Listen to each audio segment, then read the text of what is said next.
Bonsoir à tous et bienvenue dans un nouvel épisode de Hail.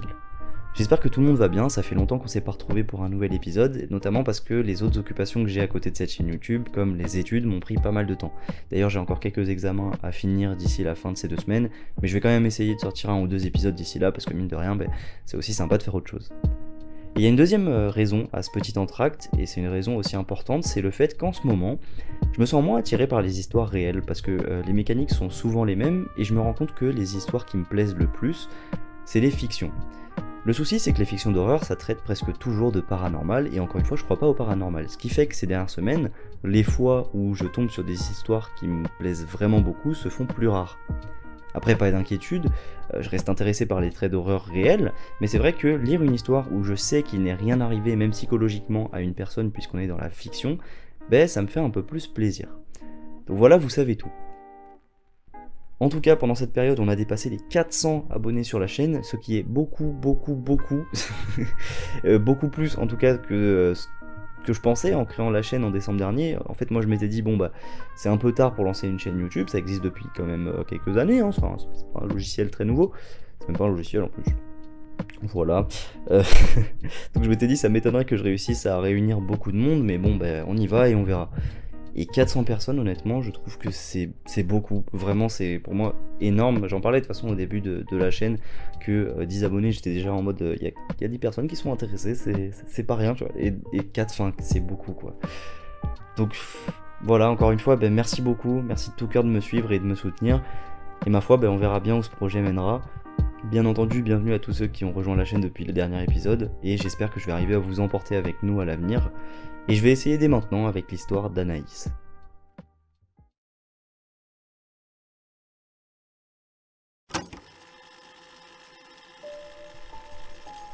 L'histoire que je vais vous raconter s'est passée il y a maintenant 5 ans de cela, et Anaïs avait 17 ans à l'époque. À ce moment-là, Anaïs est en première année d'école de cinéma, et pour ses études, elle vit depuis le début de l'année seule dans un appartement. Elle nous dit qu'il est très petit mais qu'elle s'en fiche parce qu'elle est très fière d'avoir pris son indépendance. Et pour le contexte, Anaïs nous dit qu'elle s'est toujours sentie en sécurité dans l'appartement pour différentes raisons. Déjà, il y a plusieurs portails à franchir à l'aide de codes pour rentrer dans la résidence où se trouve son bâtiment, et ces codes ne sont connus que des personnes qui y vivent. En plus de ça, la porte d'entrée d'Anaïs a 3 verrous différents, donc clairement son appartement c'est un coffre-fort. Et enfin, la résidence se trouve juste à côté de son université, par conséquent, la plupart des personnes qui habitent ici sont des étudiants. Donc il y a vraiment un climat agréable dans cet endroit, et d'ailleurs il ne s'est jamais rien passé d'étrange auparavant dans le quartier. Donc pour résumer, Anaïs vit dans une résidence tranquille, d'un quartier tranquille, elle est bien. Mais même en sachant tout cela, Anaïs a gardé une vieille habitude qu'elle a depuis qu'elle est petite, c'est-à-dire qu'elle vérifie systématiquement que sa porte est bien fermée à clé lorsqu'elle sort de chez elle. Elle nous dit que c'est même un genre de toc qu'elle a en fait. Un jour, Anaïs sort de chez elle pour aller en cours et ferme sa porte à clé en partant, sauf que cette fois-ci, elle ne peut pas ressortir la clé de la serrure. Bon, en vrai, c'est pas très grave, mais vu que la clé est complètement bloquée, Anaïs appelle le concierge de l'immeuble pour l'aider, mais malheureusement celui-ci n'est pas là. Donc elle est embêtée parce qu'elle va être en retard en cours, mais elle se dit qu'un retard c'est moins important que sa sécurité, donc elle décide d'attendre le concierge. C'est faux. Elle laisse les clés sur la porte et elle va en cours. Mais attention, elle retire la chaîne qui était accrochée à la clé pour que ça se voit pas trop. On est d'accord, ça pue le danger, honnêtement. En tout cas, la journée de cours se passe, et lorsque Anaïs revient chez elle, le concierge est de retour, heureusement, et pendant une quinzaine de minutes, les deux ne parviennent pas à sortir la clé de la serrure jusqu'à ce que, sans trop savoir comment, Excalibur se décide à se montrer un peu plus coopérative. Donc Anaïs est rassurée, elle n'a pas besoin d'appeler le serrurier, ce qui lui aurait coûté extrêmement cher, et le concierge lui dit que la serrure est endommagée, mais qu'Anaïs n'a pas forcément besoin de la faire remplacer, étant donné qu'elle fonctionne toujours. En fait, il constate que la clé se bloque lorsqu'on ferme la porte à double tour, ce qui fait qu'on peut quand même donner un seul tour de clé. Donc effectivement, la porte peut bien être fermée, et en plus il y a 3 verrous, on le rappelle. Donc au final, ça inquiète pas forcément Anaïs, puisqu'encore une fois, sa résidence est très safe. On fait maintenant un bond de 2 mois. Un soir, Anaïs sort sa poubelle aux alentours de 23h, et en même temps elle est au téléphone avec sa sœur. Elle se souvient très bien de quoi elles étaient en train de parler, puisqu'Anaïs dit à sa sœur je suis en train de sortir la poubelle, et là je vais aller prendre une douche ensuite pour me préparer pour aller en soirée. En gros, elle lui raconte un peu sa vie, et lorsqu'elle retourne dans son appartement, la porte n'est pas verrouillée. Et vous vous souvenez de ce que je vous ai dit auparavant, Anaïs ferme toujours, mais alors toujours, la porte à clé. Même pour aller demander du mélange 4 épices au voisin, elle ferme à clé. Donc directement, elle sait qu'il y a quelque chose d'anormal. Et là, je peux pas m'empêcher de me dire, en fait, si on n'a pas de toc dans ces moments-là, on est foutu, tout simplement, c'est ultra flippant. Anaïs sait donc immédiatement que quelque chose d'inhabituel est en train de se passer, et donc elle rentre dans l'appartement et elle verrouille immédiatement les 3 verrous de sa porte. Directement sur sa gauche en entrant se trouve la salle de bain, et à travers la porte légèrement entr'ouverte, Anaïs aperçoit un homme, dans sa douche, qui lui tourne le dos. Son cœur s'accélère instantanément, elle commence à paniquer et elle essaie d'ouvrir directement la porte d'entrée le plus vite possible, et si les 2 premiers verrous s'ouvrent directement, ce qu'elle craint le plus est arrivé puisque sa serrure est bloquée, sûrement à cause de ce qui s'est passé il y a 2 mois. Anaïs ne s'attarde pas sur la serrure, la seule chose qu'elle a en tête c'est qu'elle doit partir le plus vite possible, donc elle ne réfléchit pas et elle se précipite sur sa fenêtre parce que c'est la seule issue qu'elle voit, et elle saute de son appartement, c'est-à-dire du 2e étage. Elle s'explose les chevilles, clairement. Mais avec l'adrénaline, elle court le plus vite qu'elle peut pour s'éloigner de l'appartement, et lorsque c'est suffisamment le cas, elle se retourne pour vérifier qu'elle n'est pas suivie par l'homme, et ce qu'elle voit lui glace le sang. Cet homme se tient à sa fenêtre et la regarde s'enfuir. Là, il y a 2 possibilités. Soit l'homme est sur le point de sauter lui aussi pour la poursuivre, et honnêtement, avec la blessure qu'elle vient de se faire aux chevilles, Anaïs n'a aucune chance, soit il a trop peur de sauter et il est coincé dans l'appartement. Et première bonne nouvelle, il choisit la 2e option. Du coup, Anaïs ne se pose pas de questions, elle va se cacher dans des buissons hors de la vue de l'homme et elle appelle directement la police qui arrive en 10 minutes vu que le poste de police se trouve très près de la résidence. Tout se passe extrêmement vite, la police monte au 2e étage et ce qu'ils trouvent est littéralement terrifiant. Ils trouvent bel et bien l'homme, assis sur le canapé d'Anaïs, un couteau de cuisine à la main, attendant qu'Anaïs remonte dans son appartement. Heureusement, les policiers l'interpellent sans blessure et l'arrêtent. Et pour finir de tétaniser Anaïs, le lendemain, un appel de police la met en relation avec un officier qui lui apprend que l'homme qui s'est introduit chez elle, c'est bien un inconnu, mais pas un inconnu de la police. Il a déjà été arrêté plusieurs fois pour agression sexuelle, viol, tentative de kidnapping et tentative de meurtre. Rien que ça. L'officier apprend aussi à Anaïs ce qui s'est passé. Comme précisé au début de l'histoire, le quartier est très tranquille, très sympa, avec majoritairement des étudiants, et l'homme s'est simplement introduit dans la résidence en se faisant ouvrir par des étudiants. Je pense que c'est déjà arrivé à tout le monde, tu vas chez un ami, tu connais pas le code, il répond pas, donc tu attends que des bons samaritains passent par là et te tiennent la porte, sauf que là c'est pas toi, c'est un dangereux psychopathe. Et après être rentré, l'homme a entendu Anaïs parler avec sa sœur au téléphone lorsqu'elle a dit qu'elle allait prendre une douche, et c'est pour ça qu'il l'attendait dans sa salle de bain. Il a ensuite crocheté la serrure pendant qu'Anaïs sortait les poubelles, et la suite on la connaît. Et en fait cet homme aurait repéré Anaïs sur son campus et l'aurait suivi plusieurs fois jusqu'à chez elle avant de finalement réussir à entrer. Et s'il a attendu gentiment qu'Anaïs revienne chez elle, c'est parce qu'elle venait de changer de téléphone et l'ancien téléphone se trouvait donc sur la table de sa salle à manger. Ce qui lui a fait penser qu'Anaïs ne pourrait pas appeler la police puisqu'elle n'avait pas son téléphone. Au final, aujourd'hui, Anaïs ne vit plus dans cet appartement, mais après ça, pour rentrer dans les bâtiments, la résidence a mis en place un système d'identification. En gros, chaque personne est dotée d'un badge et est obligée de le passer individuellement pour rentrer dans l'immeuble. Et depuis cet incident, heureusement, rien de mal ne s'est jamais produit de nouveau.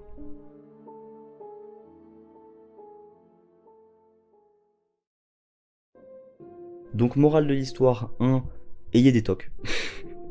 Je rigole, c'est même pas drôle en fait comme sujet, mais c'est chaud quand même de se dire que si t'as pas ce réflexe vraiment systématique et limite maladif de vérifier si ta porte est toujours fermée, tu t'exposes à quelque chose de fou quoi. Et deuxième morale, vous pouvez totalement laisser vos clés sur la porte, soyez tranquille. En revanche, faites extrêmement attention quand vous sortez les poubelles, ça c'est danger. Hein. Voilà, bref, vous l'avez compris, c'est la fin de l'histoire, et cette mécanique d'intrusion dans un domicile, déjà elle me terrifie. Et surtout, le fait de voir un intrus alors que lui-même ne sait pas qu'il est repéré, c'est trop, c'est bien trop flippant. Ça me rappelle un des tout premiers traits d'horreur que Squeezie avait fait, avec cette femme qui trouve un homme qui lui tourne le dos sous son lit, et de la même manière, mais comment ces gens font pour garder leur sang-froid à ce point, sérieux? Parce qu'on voit que Anaïs est paniquée, mais elle a le sang-froid de se dire, ok, il faut que je sorte, je saute par la fenêtre, c'est un truc de fou. Moi je pense que si j'étais à leur place, je leur demande ce qu'ils font là. Tu sais, on sait jamais, peut-être que tu peux recevoir une réponse un peu surprenante, genre oh excusez-moi de vous déranger, j'ai vu votre canapé par la fenêtre, j'ai pas pu m'empêcher de l'essayer, je voulais vous demander la référence. Je m'égare un peu, mais voilà, je pense que j'aurais pas ce réflexe de partir, je le demanderais vous êtes qui, vous faites quoi? Vraiment.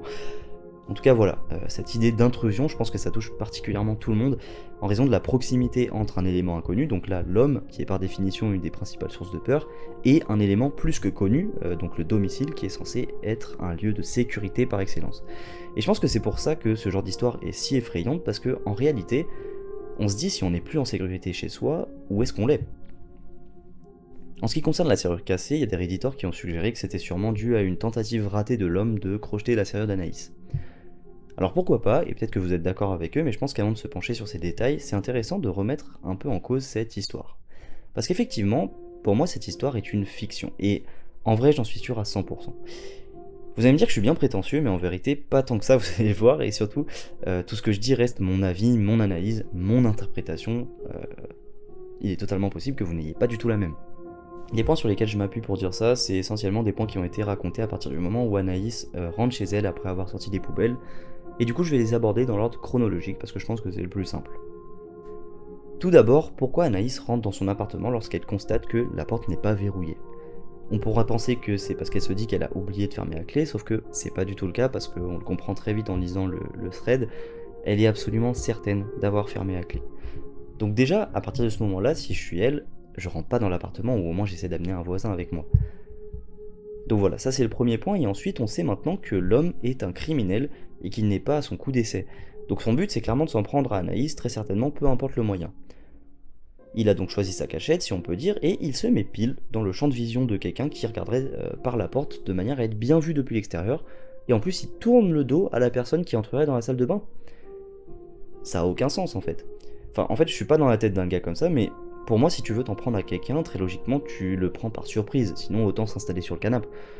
Et ce point-là, c'est une des grosses sources d'incohérence pour moi dans l'histoire. En fait, si vraiment ça avait été réel, pour moi, la personne se serait vraiment cachée de la vue d'Anaïs. Là, il se met vraiment dans l'encadrement de la porte, on peut le voir directement, et puis surtout, de dos, bon, je l'ai déjà dit, mais ça me paraît très gros. Autre gros point, Anaïs pense que quelqu'un est rentré chez elle, et la première chose qu'elle fait après être rentrée, c'est verrouiller les 3 verrous de sa porte d'entrée. Et encore une fois, pour moi, ça se tient pas, parce qu'elle a beaucoup plus de chances de pouvoir réagir avec la porte ouverte, surtout avec des soupçons aussi énormes, sans compter le fait qu'étrangement, le seul moment où sa serrure se rebloque en 2 mois, c'est quand elle est en danger. En fait, c'est flippant, mais c'est très film d'horreur, et en vérité, la probabilité que ça arrive, elle est infime. Dernier argument parmi le plus important, qu'est-ce que ce type fait en liberté? En fait, on nous dit qu'il a déjà été arrêté et condamné pour agression sexuelle, viol, tentative de kidnapping et tentative de meurtre. Comment c'est possible qu'il soit en liberté? Honnêtement, je connais absolument pas le droit américain et très peu le droit français, donc peut-être que je me trompe totalement sur ce point, mais avec toutes ces peines, ça me semble très peu probable que cet homme ne soit pas en prison. Parce qu'après quelques recherches, c'est plusieurs délits et crimes qu'il a commis qui valent en France des lourdes peines de prison, ce qui finit par me faire dire que cet homme ne serait pas là si l'histoire était réelle. Après, il y a d'autres points, aussi un peu gros, genre le fait qu'elle saute du 2e étage. Théoriquement, c'est possible, surtout dans ce genre de situation, mais en vrai, c'est extrêmement haut, et du coup, avec les incohérences que j'ai relevées juste avant, ça appuie un peu l'hypothèse. Il y a aussi le fait que l'homme sache qu'il a été repéré et qu'il ne s'enfuit pas. Après, c'est expliqué par le fait qu'il a vu qu'Anaïs n'avait pas son téléphone, mais justement, ce détail de téléphone qui vient d'être changé, pour moi, c'est possible, encore une fois, mais après, tout ça, c'est un peu trop. Et même si la personne n'a pas son téléphone, elle peut très bien aller sonner chez quelqu'un ou avertir quelqu'un pour qu'il appelle la police. Donc pour moi, si tu sais que t'es repéré, il faut s'enfuir quoi. Donc voilà, en gros, c'est pour moi 2-3 autres points qui font penser à trop de détails, qui cherchent à tout prix à crédibiliser ce qui s'est passé, et qui du coup sont plus douteux qu'autre chose. Et pour finir, un des réflexes que j'ai développé en regardant les vidéos de Feldup, c'est d'aller checker le compte Reddit de l'utilisateur qui poste l'histoire qui me semble fictive. Parce que même si une personne qui a un compte très actif depuis longtemps peut poster une fiction sur Let's Not Meet, c'est quand même plus rare. Et là, le compte de l'utilisateur ne contient qu'un seul post, celui-ci. Et c'est pas un compte throwaway, c'est-à-dire un compte qu'on crée pour parler de choses très personnelles ou embarrassantes, puisque le post ne raconte pas une histoire de ce genre. Et surtout, c'est un compte qui a été créé presque le même jour que l'écriture du post. Donc pour moi, c'est clairement quelqu'un qui a créé un compte pour poster une fiction sur Let's Not Meet. Sinon, elle aurait directement utilisé son compte principal. Voilà, ça peut être un peu ennuyeux d'écouter ces arguments où j'essaie de démontrer qu'il s'agit d'une fiction, mais le but c'est absolument pas de dire « Ah, regardez, c'est totalement incohérent, c'est un fake, c'est mauvais ». Non, le but c'est plutôt de vous inciter à remettre en question les informations et les histoires qui peuvent vous paraître incroyables, Parce que bien souvent, lorsqu'elles semblent hors du commun, c'est qu'il y a une raison. Après, encore une fois, il y a des histoires hors du commun qui se passent réellement, et c'est aussi cette part de doute que j'aime dans ces histoires. En fait, on peut jamais être certain à 100% qu'une histoire est vraie ou qu'une histoire est fausse. Et c'est ça que je trouve incroyable, c'est que du coup on est transporté, et peu importe ce qu'on peut penser, il y a toujours une possibilité que notre croyance soit mise à rude épreuve. Toujours est-il qu'il n'y a aucun mal à ce que cette histoire soit fictive, et c'est même tout le contraire en fait. Je vous l'ai dit en introduction, ce que je cherche personnellement sur Reddit, c'est des histoires qui reprennent les codes de réelles histoires d'horreur, mais qui sont fictives. Pourquoi ? Parce qu'elles sont forcément en fait plus captivantes, elles sont forcément mieux racontées, donc plus immersives, et au final, personne n'a rien vécu de traumatisant. Et pour autant, les enseignements qu'on tire de ces histoires, eux, sont bien réels. Dans ce cas-là, c'est par exemple que les stalkers, ça existe totalement, et que lorsque vous êtes certain que quelque chose cloche, il faut vous écouter. Et surtout, ce genre de fiction utilise des mécaniques extrêmement efficaces, comme par exemple l'intrusion, comme j'en ai parlé juste avant, ou encore le fait d'entrevoir quelque chose de flippant. Là, entrevoir quelqu'un dans sa salle de bain. En fait, c'est bien plus subtil et effrayant que d'autres scénarios. Et enfin, ce que j'aime avec ces fictions, c'est que dans 95% des cas, c'est des fictions que lorsqu'on prend la peine d'y réfléchir. Je m'explique, en fait, c'est pour ça que j'aime tant écrire ces parties analyses, ça me force à exercer mon esprit critique, parce que la première fois que j'ai lu cette histoire, honnêtement, elle me semblait parfaitement réelle. C'est-à-dire que j'ai pas remis en cause une seule fois l'histoire. Alors qu'au final, vous voyez, j'ai dressé une liste de choses qui semblent incohérentes, et en fait, c'est en la relisant, en y pensant, que je trouve les points d'incohérence. Et c'est ça qui est génial, ça paraît si réel que la plupart du temps, je me pose même pas la question.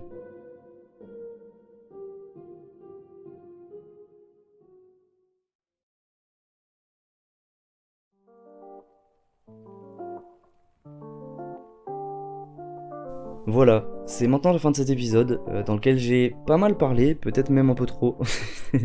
Mais en tout cas, ça me semblait important de vous partager mon attrait pour les fictions, parce que c'est vraiment ces histoires qui, moi, me transportent le plus. Donc j'espère vraiment que cette histoire vous a plu, et je suis curieux de connaître votre avis sur ces histoires fictives. Est-ce que pour vous, elles n'ont rien à faire sur les subreddits prévus pour les histoires vraies comme Let's Not Meet, ou est-ce que au contraire, vous partagez mon avis ? C'était un épisode où la partie analyse et la réflexion étaient particulièrement importantes, et vu que j'ai exposé la plupart de mes pensées sur le sujet, c'est possible que les prochains épisodes soient un peu moins fournis de ce côté-là, par peur de me répéter. C'était une histoire plutôt connue sur Let's Not Meet d'ailleurs, donc j'espère que vous l'avez pas déjà entendue, auquel cas j'espère que j'aurais pu vous apporter un avis intéressant dessus. Vous le savez, mon objectif c'est pas de faire du plagiat, et en vérité je regarde très peu les vidéos d'autres youtubeurs très d'horreur, ce qui fait que c'est très possible que certaines histoires que je raconte ici aient déjà fait l'objet d'autres vidéos. Je sais que vous êtes ok avec ça, d'ailleurs merci beaucoup, j'ai reçu énormément de commentaires bienveillants à propos justement de cette question de plagiat sur la vidéo où je parlais de l'épisode 50, mais je tenais quand même à le repréciser, et je le ferai sûrement dans d'autres vidéos, on sait jamais. En tout cas, un énorme merci à vous de m'avoir écouté et de me soutenir. Comme toujours, j'attends avec impatience vos retours en commentaire, parce que ça me régale toujours d'interagir avec vous. C'est juste un bonheur en fait. Même cette fois-ci, j'ai répondu aux commentaires assez tard, mais les lire, ça me procure une joie, parce qu'en fait, en général, c'était soit des commentaires très constructifs, soit des commentaires bienveillants, soit juste des remerciements. Vous me remerciez pour mes vidéos, mais c'est moi qui vous remercie, putain. Genre vraiment, bref, vous êtes trop gentils, trop mignons, et donc voilà, n'hésitez pas à interagir avec moi dans les commentaires, ça me fera un énorme plaisir de vous répondre, même parfois de débattre de certains sujets si vous en avez envie. Et maintenant, il me reste plus qu'à vous souhaiter une très bonne soirée, et à bientôt pour un prochain épisode.